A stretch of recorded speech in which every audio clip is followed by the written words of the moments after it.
Hi friends, ನನ್ನ new ಬ್ಲಾಗ್ಗೆ ಇವತ್ತು ಕಡಲೆಕಾಯಿ ಚಟ್ನಿಯನ್ನು ಮಾಡೋಣ. ಇದಕ್ಕೆ ಬೇಕಾಗಿರೋ ರೆಸಿಪಿ ಸ್ವಲ್ಪ ಕಡಲೆಕಾಯಿ ಬೀಜ, ಈರುಳ್ಳಿ, ಮೆಣಸಿನ್ಕಾಯಿ,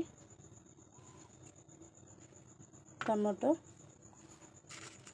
ಆಮೇಲೆ ಕೊತ್ತಂಬರಿ. ಇದಿಷ್ಟೇ ಬೇಕಾಗಿರೋದು. ಇದರೆಲ್ಲದರ ಜೊತೆಗೆ ಒಂದು ಹಿಡಿಯಷ್ಟು ಬೆಳ್ಳುಳ್ಳಿ ತಗೊಳ್ಳೋಣ. ರುಚಿ ತುಂಬ ಚೆನ್ನಾಗಿರುತ್ತೆ. ಬನ್ನಿ ಫ್ರೆಂಡ್ಸ್, ನಾವು ಇವಾಗ ಗ್ಯಾಸನ್ನು ಆನ್ ಮಾಡ್ಕೊಳ್ಳೋಣ. ಗ್ಯಾಸ್ ಆನ್ ಮಾಡ್ಕೊಂಡಿದ ನಂತರ ಬಾಣಲೆಗೆ ಎಣ್ಣೆನ ಹಾಕ್ಕೊಳ್ಳೋಣ. ಈಗ ನೋಡಿ, ಎಣ್ಣೆ ಹಾಕ್ಕೊಂಡಿದ್ದೀವಿ. ಎಣ್ಣೆ ಕಾದ ನಂತರ ಈ ಕಡಲೆಕಾಯಿ ಬೀಜನ ಹಾಕ್ಕೊಂಡು ಸ್ವಲ್ಪ ನೋಡಿ, ಇವಾಗ ಈ ಕಡಲೆಕಾಯಿ ಬೀಜನ ಹಾಕ್ಕೊಳ್ಳೋಣ. ಹಾಕ್ಕೊಂಡು ಸ್ವಲ್ಪ ಫ್ರೈ ಮಾಡ್ಕೊಳ್ಳೋಣ. ಗೋಲ್ಡನ್ ಬ್ರೌನ್ ಆಗೋವರೆಗೂ ಅಷ್ಟೇ. ಹೆಚ್ಚಾಗಿರುತ್ತೆ. ಈ ಥರ ಚಟ್ನಿ ಮಾಡ್ಕೊಂಡು ತಿನ್ನೋದು ಬಿಸಿನಕ್ಕೆ ಸೂಪರಾಗಿರುತ್ತೆ.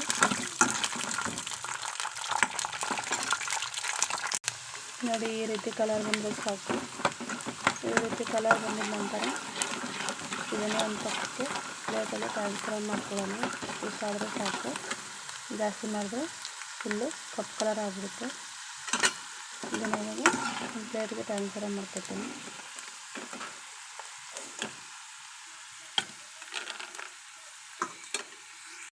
ಈಗ ನೋಡಿ, ಸಂಪೂರ್ಣವಾಗಿ ತೆಗೆದಾಯಿತು. ಇವಾಗ ಅದೇ ಎಣ್ಣೆಗೆ ಈರುಳ್ಳಿನ ಹಾಕ್ಕೊಂಡು ಚೆನ್ನಾಗಿ ಫ್ರೈ ಮಾಡ್ಕೊಳ್ಳೋಣ.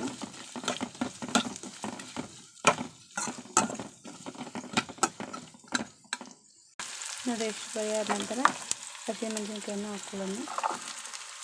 ಹಸಿಮೆಣಸಿನ್ಕಾಯನ್ನು ಹಾಕ್ಕೊಂಡು ಸ್ವಲ್ಪ ಫ್ರೈ ಆಡಿಸ್ಕೊಳ್ಳೋಣ.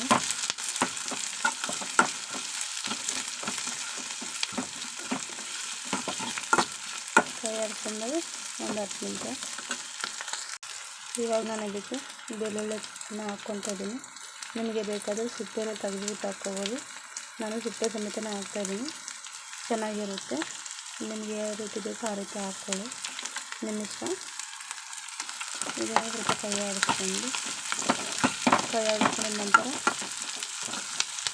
ಸ್ವಲ್ಪ ಕಲರ್ ಚೇಂಜ್ ಆದಮೇಲೆ ಇದನ್ನು ತೆಗೆದಿಟ್ಟು ಒಂದು ಪ್ಲೇಟ್ಗೆ ನಾವು ಟೊಮೊಟೊ ಹಾಕ್ಕೊಂಡು ಫ್ರೈ ಮಾಡ್ಕೊಳ್ಳೋಣ.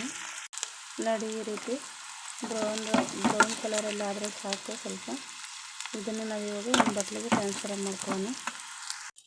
ಇಲ್ಲಿ ನೋಡಿ, ನಾನು ಟ್ರಾನ್ಸ್ಫರ್ ಮಾಡಿದ್ದೀನಿ. ಇಷ್ಟು ಫ್ರೈ ಆದರೆ ಸಾಕು. ಈಗ ನಾವು ಇದೇ ಬಾಣಲೆಗೆ ಟೊಮೊಟೊವನ್ನು ಹಾಕ್ಕೊಳ್ಳೋಣ. ಟೊಮೊಟೊನ ಹಾಕ್ಕೊಂಡು ಫ್ರೈ ಮಾಡ್ಕೊಳ್ಳೋಣ.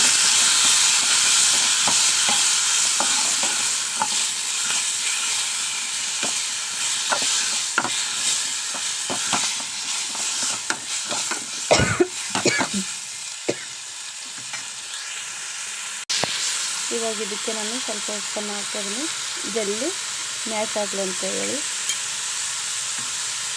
ಹಾಕಿ ಸ್ವಲ್ಪ ಮಿಕ್ಸಿಂಗ್ ಮಾಡಿಕೊಂಡು ಜಲ್ದಿ ಬೆಂದೋಗುತ್ತೆ ಮೆತ್ತಿಗೆ. ನೋಡ್ತಾ ಇರ್ಬೋದು ನೀವು.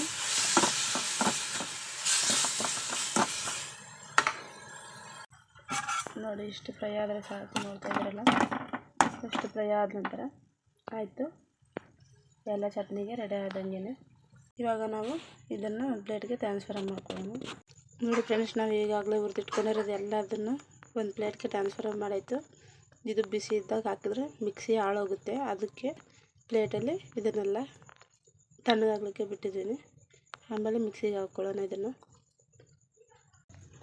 ನೋಡಿ, ಇವಾಗ ಇದನ್ನು ಈ ಮಿಕ್ಸಿಗೆ ಟ್ರಾನ್ಸ್ಫರ್ ಮಾಡಿಕೊಂಡು ಮಿಕ್ಸಿಗೆ ಹಾಕ್ಕೊಳ್ಳೋಣ. ಬನ್ನಿ, ಎಲ್ಲವನ್ನು ಮಿಕ್ಸಿಗೆ ಹಾಕ್ಕೊಂಡಾಯ್ತು. ಇವಾಗ ಇದಕ್ಕೆ ಸ್ವಲ್ಪ ತೊಳೆದಿಟ್ಕೊಂಡಿರೋಂಥ ಕೊತ್ತಂಬರಿಯನ್ನು ಹಾಕ್ಕೊಳ್ಳೋಣ.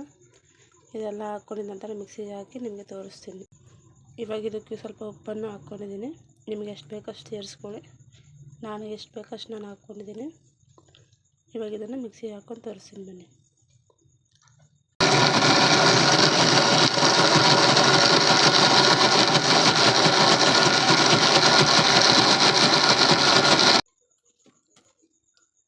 ನೋಡಿ, ಚಟ್ನಿ ರೆಡಿ ಆಗಿದೆ. ನೋಡಿ.